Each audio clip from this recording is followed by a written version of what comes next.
بسم اللہ الرحمن الرحیم۔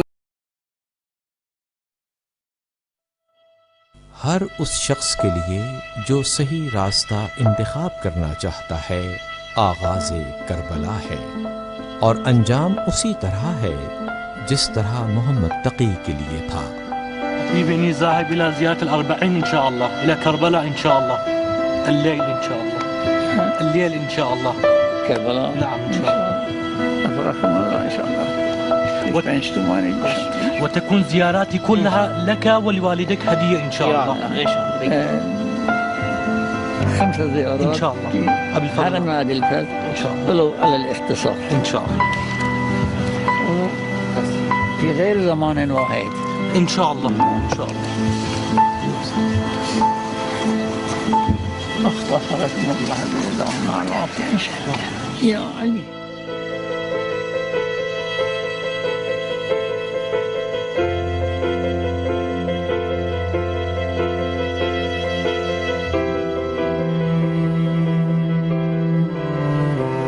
عبد الہی محمد تقی بہجت۔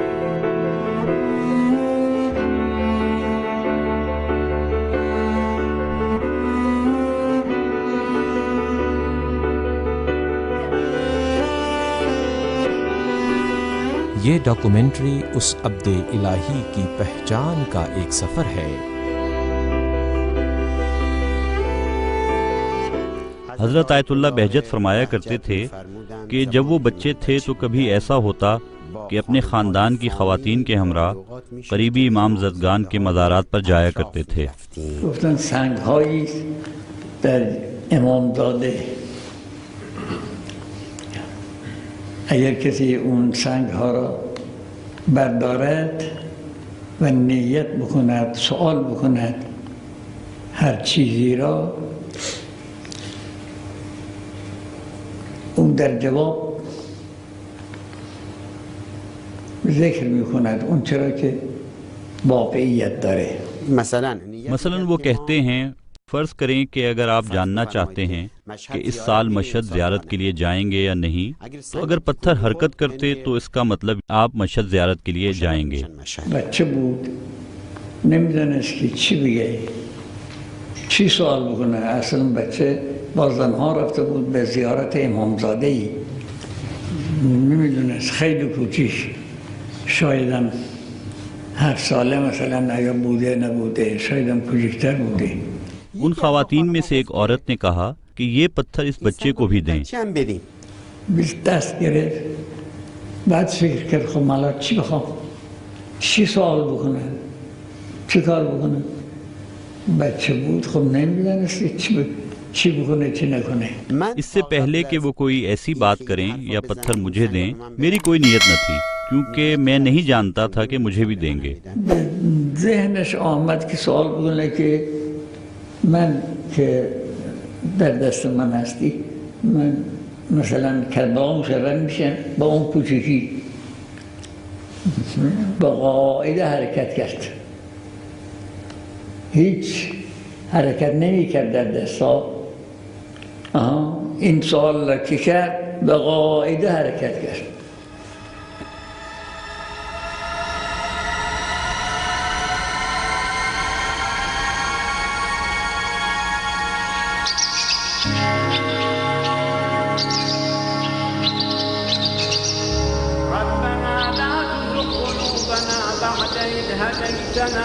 وهب لنا من لدنك رحمة إنك أنت الوهاب۔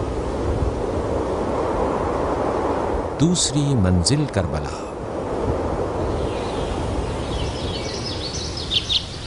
محمد تقی ہر روز اپنی ماں کی قبر پر خاموش اور تنہا بیٹھا رہتا، کبھی ان کے لیے دعا کرتا اور کبھی اپنے درد دل کو اس خاک میں منتقل کیا کرتا۔ کئی گھنٹے خاموش اور تنہا رہتا، کبھی کبھی مرزا بھی اس کے ہمراہ ہو لیتے۔ محمد تقی نے اکثر باتیں اپنے باپ سے سیکھی تھیں، لیکن یہ ماں کی مٹی سے انس ایک کبھی نہ مٹنے والا جاں گزیں احساس اسے مضطرب کیے رکھتا۔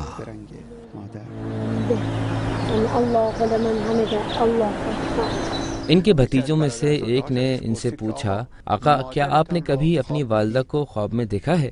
کہا ہاں۔ پوچھا کہ ان کا چہرہ کیسا تھا؟ بتایا کہ انہوں نے چہرے پہ چادر ڈال رکھی تھی۔ اس نے حیران ہو کر پوچھا تو کیا وہ آپ کی محرم نہیں ہے؟ کہا ہاں۔ اس نے کہا تو کیوں انہوں نے چادر چہرے پہ ڈال رکھی تھی؟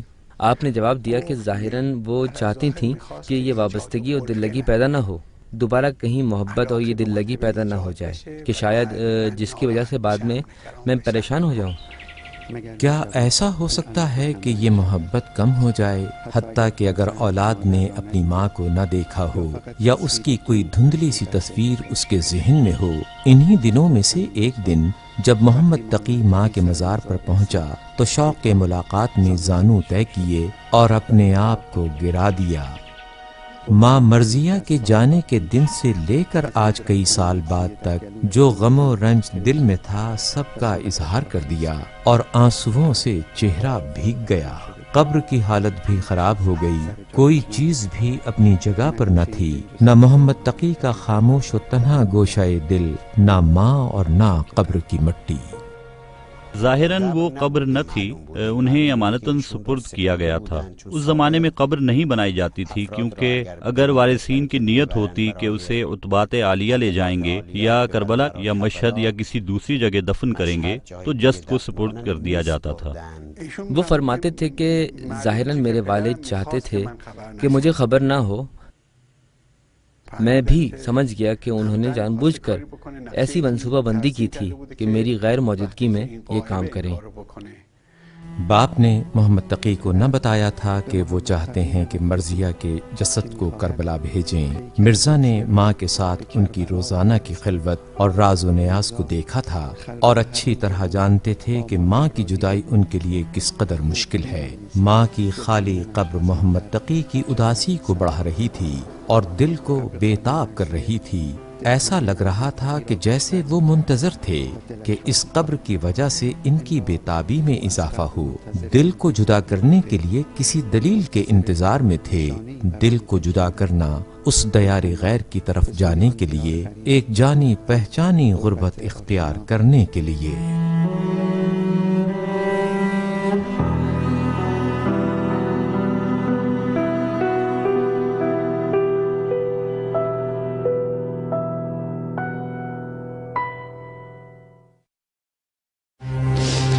السلام من اللہ علیک یا ابا عبداللہ، یعنی چی؟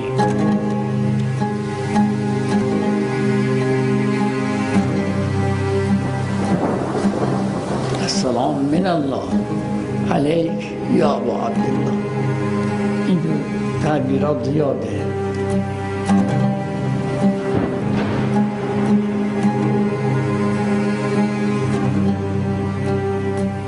یعنی معزومم در اینکه تحیت الله و سلام الله را بدهم به ابو عبدالله. میدانم که خدا راضیه که من تحیات او را بدهم به او.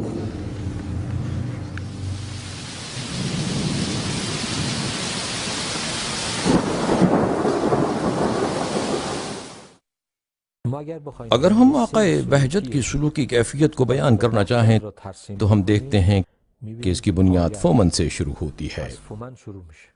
علم عرفان میں علماء نے اس بات کی طرف اشارہ کیا ہے کہ بعض عرفاء کو مجذوب سالک قرار دیتے ہیں اور بعض کو سالک مجذوب کہا ہے۔ البتہ عام طور پر وہی سالک مجذوب ہی ہوتے ہیں جو سیر و سلوک کو شروع کرتے ہیں تاکہ مقام مجذوب تک پہنچ سکیں، لیکن ہم اس حقیقت کا انکار نہیں کر سکتے کہ کچھ لوگ ایسے بھی تھے، اگرچہ انگشت شمار تھے لیکن ایسے لوگ موجود تھے جو مجذوب سالک تھے۔ عرفان میں ایک چیز یقظہ ہے۔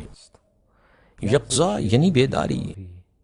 بیداری کیا یعنی طلب، اور طلب کیا یعنی درد، درد کیا یعنی خدا خواہی کا شوق، اپنے محبوب کے لیے تڑپنا، اس کے علاوہ کسی کو محرم نہ جاننا، اس کے بغیر احساس تنہائی کرنا۔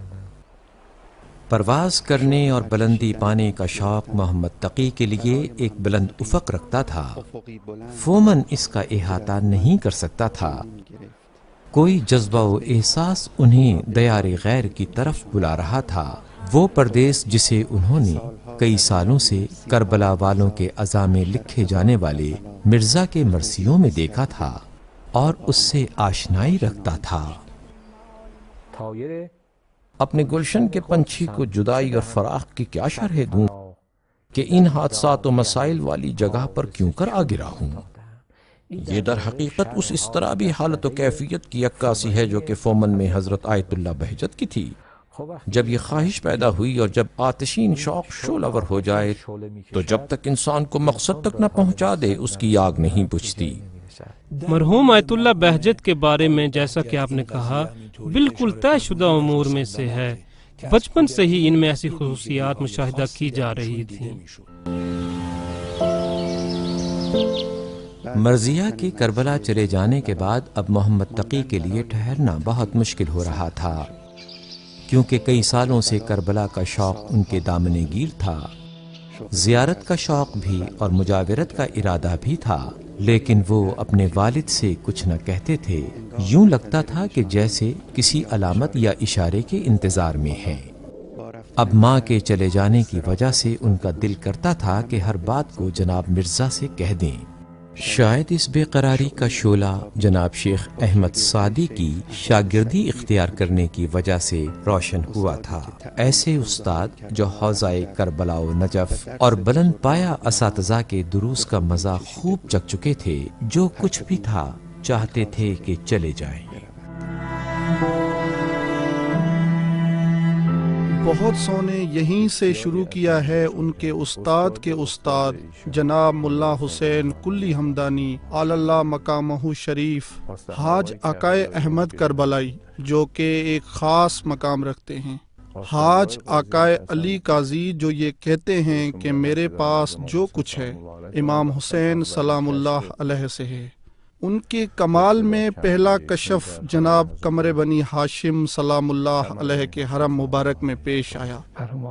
مرحوم آقا قاضی نے فرمایا تھا کہ میں نے عالم باطن میں دیکھا ہے کہ پروردگار متعال نے کائنات کو امام حسین علیہ السلام کے دسترخوان پر سجا رکھا ہے۔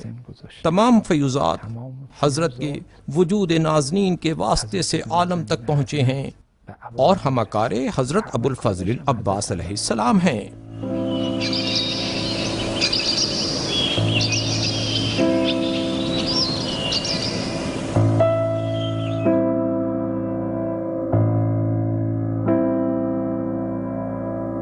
یہ ایک خاص جہت و رتبہ ہے جو قرب الہی کے راستے پر چلنے اور مقام ولایت کے کسب کرنے پر اور اولیاء الہی سے قربت کی وجہ سے قرار پایا ہے۔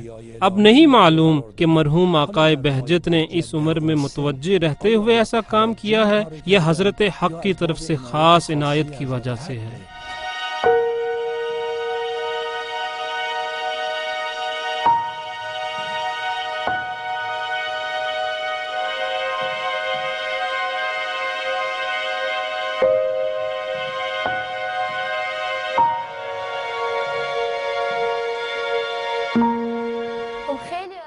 محمد تقی کا دل چاہ رہا تھا کہ وہ کربلا کا سفر کرے۔ جناب مرزا بھی اپنے بھائی کے ذریعے محمد تقی کو بھیج سکتے تھے، لیکن پھر بھی ان کا دل راضی نہ ہو رہا تھا۔ کبھی جناب مرزا راضی ہو جاتے لیکن پھر فوراً فیصلہ واپس لے لیتے۔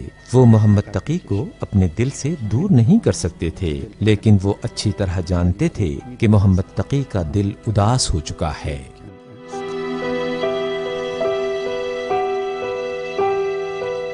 شاید خود شیخ احمد نے اس مسئلے کو حل کیا اور جناب مرزا کو راضی کیا، جو کہ محمد تقی کو اچھی طرح سے جانتے تھے۔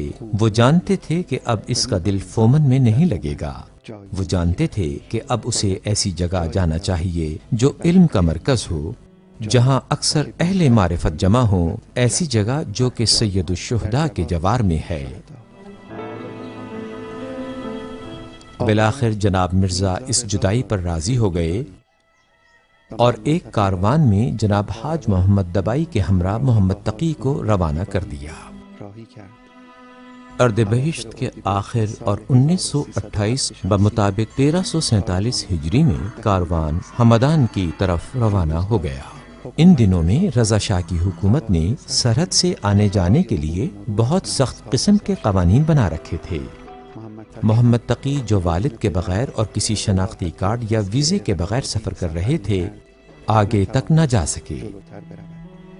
حاج محمد اور کاروان والوں نے جتنی بھی کوشش کی، کامیاب نہ ہو سکے۔ محمد تقی نے وہیں ہمدان سے والد کے لیے ایک خط لکھا اور ساری صورتحال کا ذکر کیا۔ بہت احترام اور خوبصورت جملات سے بھرا ہوا خط جو اس طرح شروع ہوتا تھا: قبلہ محترم حضور مبارک کے قربان جاؤں، امید ہے انشاءاللہ آپ کا وجود مبارک اچھی صحت اور عافیت کی آغوش میں ہوگا۔ اگر آپ اس بندے کے بارے میں جاننا چاہتے ہیں تو شکر خدا ہے کہ میں صحیح و سالم ہوں۔ عرض ہے کہ اتوار کے دن جب حضرت مصطفیٰ علی رشد سے فومن کی طرف چلے گئے تو آخر کار ہم نے بھی اتوار کے دن وہاں سے حرکت کی اور آقا بابا پہنچ کر رات گزاری۔ پھر سوموار کے دن غروب کے وقت ہمدان میں داخل ہوئے۔ جستجو کے بعد معلوم ہوا کہ بندے کو آگے لے جانے میں مصلحت نہیں ہے۔ رب العباد سے آپ کی طول عمر اور پائیدار عزت کی دعا کے ساتھ، محمد تقی بہجت فومنی۔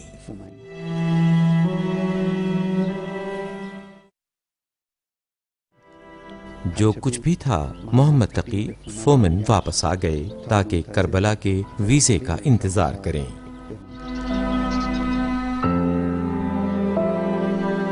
ان کے ایک بڑے بھائی تھے جن کا نام محمد حسین تھا۔ ان کا کام پبلیکیشنز کا تھا۔ ان کا ایک دوست بھی تھا جو لاریجان میں سرکاری ملازم تھا۔ اس کے ذریعے سے پاسپورٹ کی درخواست بھیجی گئی اور اس کی سفارش کے ذریعے یہ کام انجام دیا گیا۔ محمد حسین نے اپنے چھوٹے بھائی کا ویزا اس امید پر لیا کہ وہ کربلا میں دنیاوی علم حاصل کرے یا حتیٰ علم طب پڑھے، صرف علم دین نہ پڑھے۔ اس موضوع کے متعلق جناب مرزا محمود کے بھائی علی اکبر نے، جو بعد میں ان کے لیے کربلا سے خط لکھا تھا، اس میں ذکر کیا ہے۔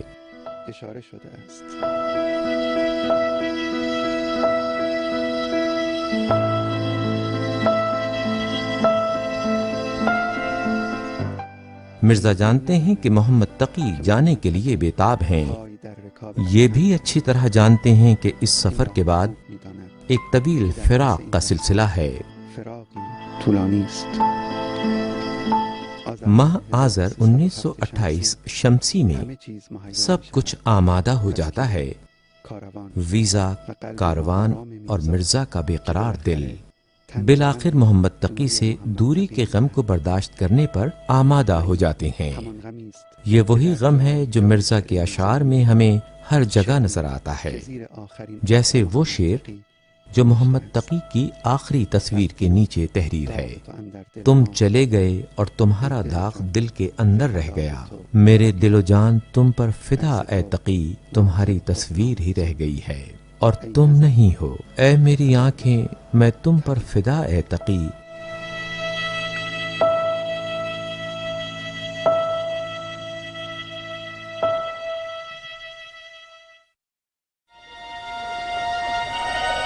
ان دنوں میں اور محمد تقی کی غیر موجودگی میں مرزا محمود اپنی تنہائیوں میں ماضی کو اور اس وقت کو یاد کرتے تھے جب وہ مرضیہ کے ہمراہ محمد تقی کی ولادت کا انتظار کیا کرتے تھے، اور اب وہ ذمہ داری جو مرضیہ کی غیر موجودگی میں انہیں اکیلے ہی اپنے کندھوں پر اٹھانی تھی۔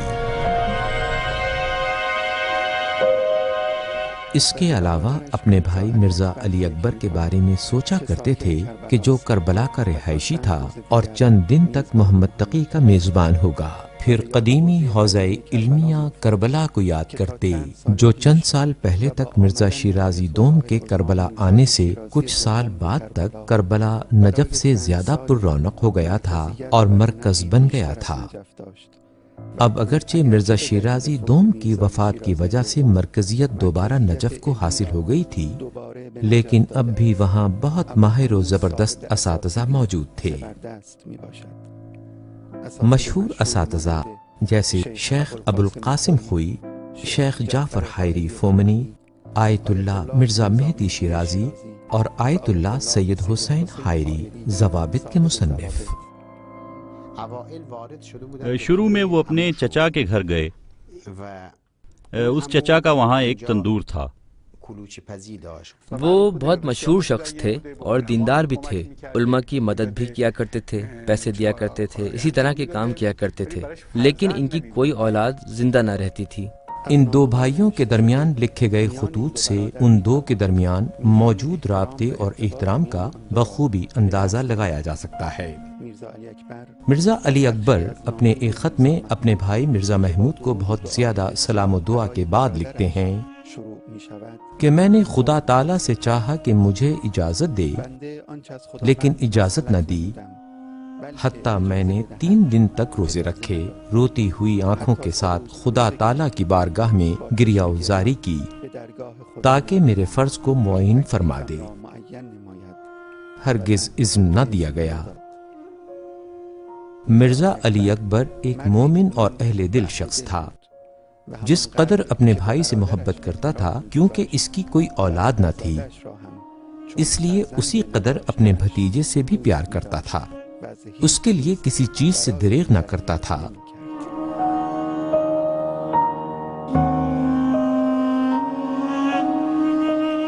جمعے کے دن جب پہلی صبح محمد تقی نے اپنے چاچا کے ہمراہ سید الشہداء علیہ السلام کے حرم مبارک میں قدم رکھا تو حرم کے کنارے بنے ہوئے چھوٹے رواق میں ایک بزرگ شخص کی نماز جماعت کو دیکھا جس کے پیچھے بہت کم لوگوں نے اقتدا کر رکھی تھی۔ وہ شخص بہت پرکیف اور مگن حالت میں سورہ جمعہ پڑھ رہا تھا۔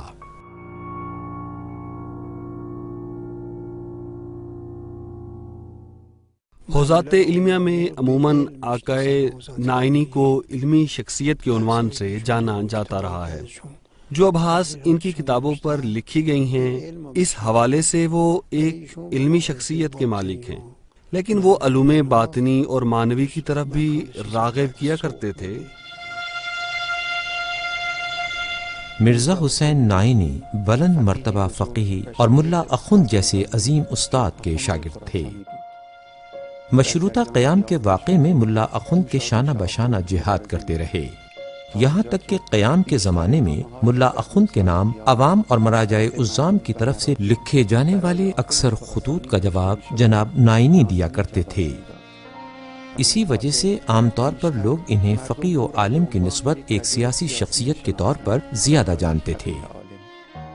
قیام مشروطہ کی انحرافی تحریکوں کے واقعات اور ملا اخند کی مشکوک موت کے بعد جناب نائینی نے بھی سیاست سے کنارہ کشی کر لی اور حوزہ و درس کی طرف پلٹ گئے۔ ان دنوں میں جناب نائینی ایک بلند مرتبہ استاد اور برجستہ فقیہ شمار کیے جاتے تھے۔ وہ نجف میں رہائش پذیر تھے، کبھی کبھی کربلا جایا کرتے تھے، کچھ مدت وہاں رہتے اور پھر حوزہ نجف واپس چلے جاتے۔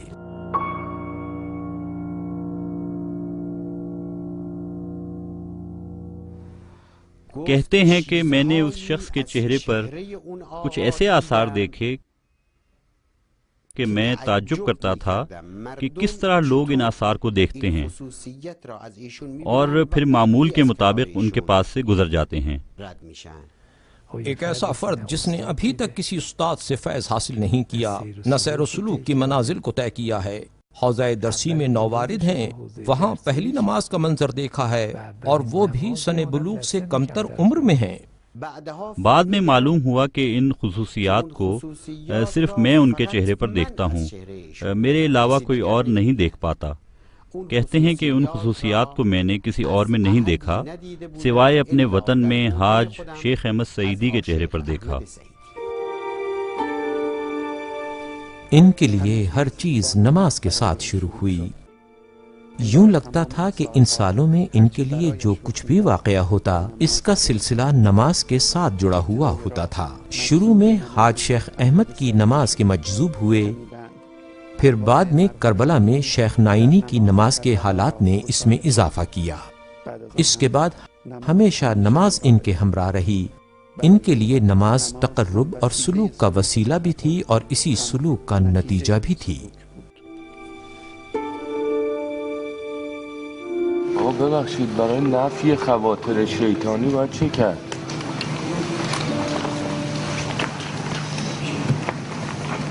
در نماز باید ملتفت باشد که خواطر شیطانی کار نکنه، سایر اعمال تابع نماز میشه۔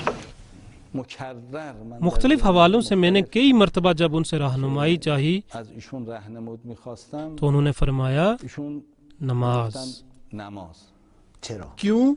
اس لیے کہ نماز کی خاصیت بلندی عطا کرنا ہے۔ نماز مومن کے لیے معراج ہے۔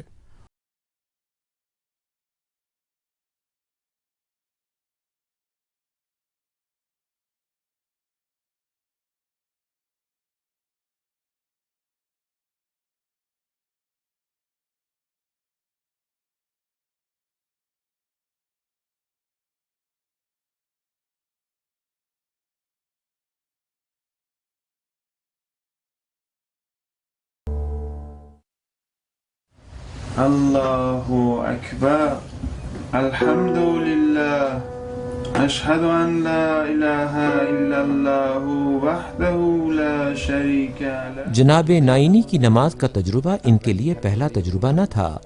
تقی نے باپ سے نماز پڑھنا سیکھی تھی، لیکن نماز کی کشف حقیقت کو مرحوم سعدی سے کشف کیا تھا۔ بچپن کے زمانے سے ہی مرزا محمود کے ہمراہ شیخ احمد کے پیچھے نماز پڑھنے جایا کرتے تھے اور ان کی نماز کے حالات میں ایسی چیزیں دیکھی تھیں جو کسی اور کی نماز میں نہ دیکھی تھیں۔ یہی نماز تھی جس نے ان دو کے درمیان گہرا تعلق قائم کر دیا تھا، ایسا تعلق جو کربلا تک بھی ان کے ساتھ تھا۔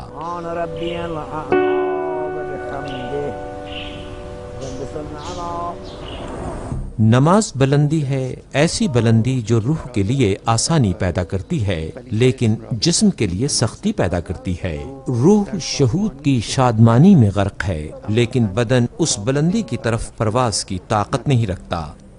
بزرگان میں سے ایک سے منقول ہے کہ نجف میں اور آقا بہجت ایک ہی مدرسے میں رہتے تھے۔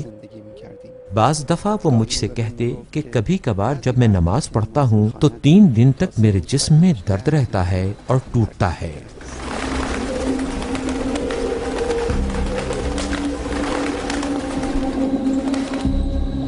میں نے سنا ہے کہ کسی دن ان سے کسی نے کہا فلاں شخص نماز نہیں پڑھتا، آپ اس کے لیے کچھ فرمائیے۔ فرمایا اسے کہو کہ نماز مزیدار ہے، وہ کیوں نہیں پڑھتا؟ ایک مرتبہ خود ہی فرماتے ہیں کہ بعض چیزوں سے انسان سیر نہیں ہوتا۔ پھر ایک اشارہ کیا، میں نے پوچھا آقا کس چیز کی طرح؟ فرمایا جیسے نماز۔ جب انسان اپنے محبوب افراد کے سامنے کھڑا ہوتا ہے اور ان سے بات کرتا ہے تو کیا وہ تھکاوٹ محسوس کرتا ہے؟ واضح ہے کہ غفلت ہمیں گھیر لیتی ہے۔ اگر غفلت نہ ہو تو ہم ایسے نہیں ہیں جیسے یہ اولیاء خدا ہیں، طبیعتاً ان کی ساری توجہ خدا کی طرف ہے۔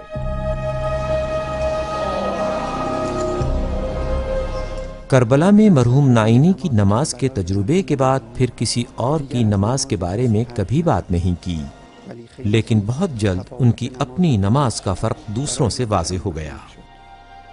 20 سال کے جوان تھے جو دوستوں کے اجتماع میں، زیارتی سفر میں، حتیٰ بڑی عمر کے لوگوں کی موجودگی میں یا مشہور و صاحب نام افراد کی موجودگی میں بھی امامت نماز کی ذمہ داری ان پر ہوتی۔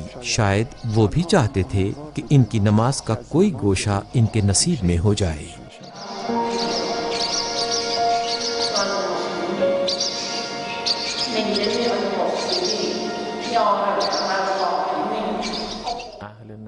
اہل نظر اور علماء اس بات کے قائل تھے کہ ان کی نماز میں شرکت سیر و سلوک کے لیے کافی ہے۔ وہ تمام لوگ جو نماز میں شرکت کے لیے آیا کرتے تھے، خصوصاً شب جمعہ میں، ان میں سے اکثر منقلب ہو جایا کرتے تھے۔ خاص طور پر سورہ مبارکہ جمعہ اور سورہ اعلیٰ جب پڑھا کرتے تھے تو خود بھی بہت گریہ کیا کرتے تھے۔ حقیقت میں اگر کوئی آقا بہجت کی نماز جماعت میں شرکت کیا کرتا، اس جگہ پر اگر آقا بہجت کے ہمراہ نماز ادا کیا کرتا تو خود سے بخود ہو جایا کرتا، دنیا اس سے دور ہو جایا کرتی، ختم ہو جاتی۔ حقیقت میں اگر آپ نے ان کی نماز کو دیکھا ہو تو آپ نے دیکھا ہوگا کہ جب وہ نماز کو اختتام کرنا چاہتے تھے تو ان کا سلام بھی گریہ و زاری کے ساتھ ہوتا تھا، مثلا کسی ایسے شخص کی طرح جو اپنے آپ کو بہشت میں محسوس کر رہا ہو اور اب وہ اس جگہ سے الگ ہو رہا ہے، کچھ اس طرح کی کیفیت ہوتی تھی۔ السلام علیک ایھا النبی ورحمۃ اللہ وبرکاتہ، السلام علینا وعلی عباد اللہ الصالحین۔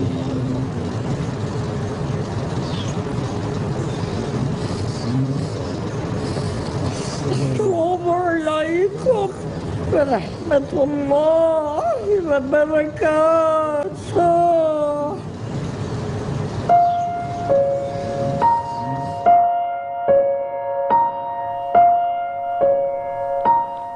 کچھ مدت بعد آیت اللہ نائینی نجف واپس چلے گئے اور محمد تقی اس سے زیادہ ان کی نمازوں میں شرکت نہ کر سکے، لیکن ان کا ارادہ یہی تھا کہ ہر روز چند گھنٹے حرم میں گزاریں اور نماز کو وہیں ادا کریں۔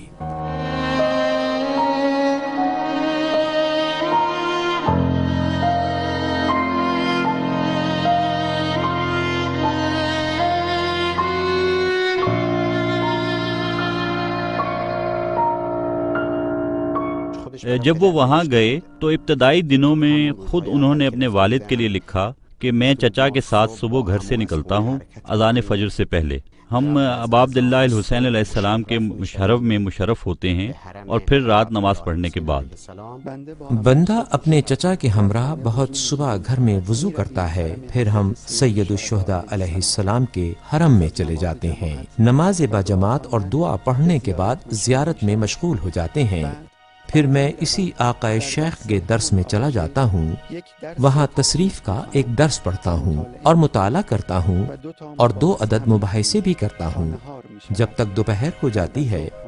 ظہر میں ایک درس پڑھتا ہوں۔ کربلا میں ورود کے ابتدائی دنوں میں یہ محمد تقی کے خط میں سے ایک اقتباس تھا۔ 1 سال بعد جب وہ سن تکلیف کو پہنچے تو چچا کے گھر کو چھوڑ کر مدرسہ باد گبئی میں چلے گئے۔ کربلا کے مشہور مدارس جیسے ابن فہد حلی، خطیب بقع حسن خان میں سے اس مدرسے کا انتخاب بے شک باد گبئی کے مدرسے میں شیخ جعفر حائری کی موجودگی مؤثر تھی۔ مؤثر بوده است۔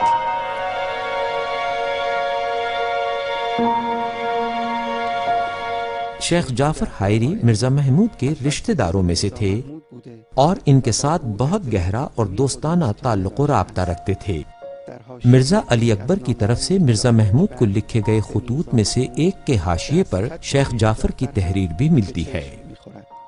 وہ مرزا محمود کو اطمینان دیتے ہوئے لکھتے ہیں کہ محمد تقی بہت سنجیدگی کے ساتھ تعلیم حاصل کرنے میں مصروف ہے اور وہ بھی محمد تقی کی حفاظت اور خیال رکھنے میں کوئی کمی نہ کریں گے۔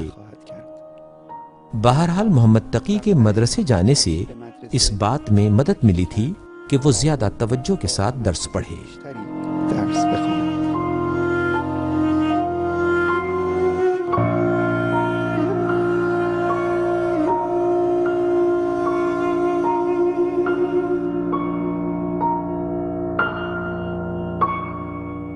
وہاں کربلا میں بہت محنت اور توجہ کے ساتھ کتابوں کو پڑھتے رہے۔ وہ قائل تھے کہ اگر کوئی کسی کتاب کو پڑھے تو اسے یوں پڑھنی چاہیے کہ جب کتاب ختم ہو جائے تو وہ کتاب کا استاد ہو، اور اگر اس کا استاد نہیں ہو سکتا تو پھر سے دوبارہ پڑھنا شروع کر دے۔ بہت اچھی صلاحیت رکھتا ہو، کام میں تسلسل اور پائیداری ہو، علم میں گہرائی بھی ہو، اساتید بھی درجہ اول کے ہوں، علم حاصل کرنے میں بھی اچھی صلاحیت رکھتا ہو، تو پھر اس قسم کے علامہ کا ظاہر ہونا یقینی ہے۔ ایک کتاب ہے شرح قط کے نام سے، جس کے بارے میں کہتے ہیں کہ میں نے 2 ماہ میں پڑھی ہے۔ کل 2 مہینے اور چند دن تھے، اور ان میں سے 15 دن میں بیمار تھا، یہی لکھا ہے۔ یا کتاب معلم کے بارے میں لکھتے ہیں کہ اسے 4 ماہ میں ختم کیا ہے۔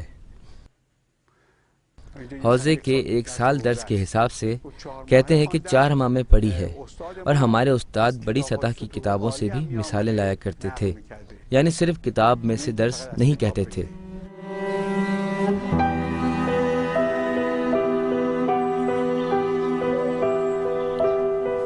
محمد تقی کو کربلا گئے ہوئے ابھی کچھ ہی مدت ہوئی تھی۔ مرزا بھی جانتے ہیں کہ وہ اتنی جلدی پلٹنے والے نہیں۔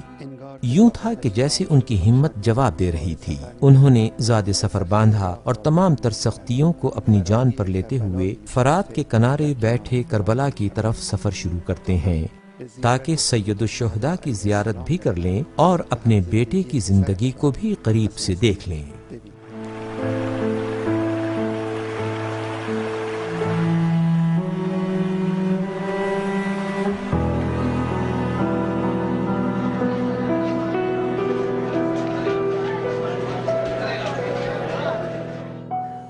حاج عقائد جعفر حائری وہاں تھے، جو کہ قبلہ محترم کے والد سے دور کی نسبت بھی رکھتے تھے۔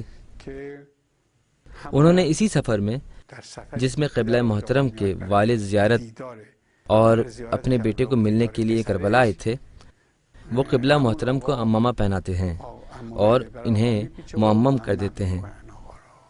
محمد تقی کو کربلا گئے ہوئے تقریباً 2 سال کا عرصہ گزر گیا تھا، اور اب انہوں نے رسمی طور پر لباس روحانیت پہن لیا تھا، لیکن اب فومن کے بارے میں وہ سنجیدہ طور پر سوچنے لگے تھے، اس کے بارے میں پریشان تھے۔ اسی پریشانی کو یوں یاد کرتے ہیں کہ جب ہر روز سید الشہداء کی زیارت کے لیے حرم مبارک میں جایا کرتا، دعا میں حضرت علیہ السلام سے چاہتا کہ تحصیل علم کے ساتھ تہذیب نفس اور معنوی معرف کو کسب کرنے میں میری مدد فرمائیں۔ یہ خواہش اگرچہ ان کی ہر روز کی زیارت و دعا میں ذکر ہوتی تھی، لیکن اس کا جواب ملنے تک اور کسب معنویت کی اجازت ملنے تک انہیں کچھ مدت صبر کرنا تھا۔ اس پر سلام، جس دن وہ دنیا میں آیا اور جس دن وہ مر جائے گا، پھر جس دن اسے اٹھایا جائے گا۔ سورہ مریم کی آیت 15، اور یہ سفر جاری ہے۔ مدرسہ باد گبئی کی راتوں میں محمد تقی آسمان کے راستوں پر نگاہیں لگائے رہتے اور کسی بلال کا شوق سے انتظار کرتے کہ شاید کوئی اس راستے سے آئے اور اسے بھی اپنے ساتھ لے جائے۔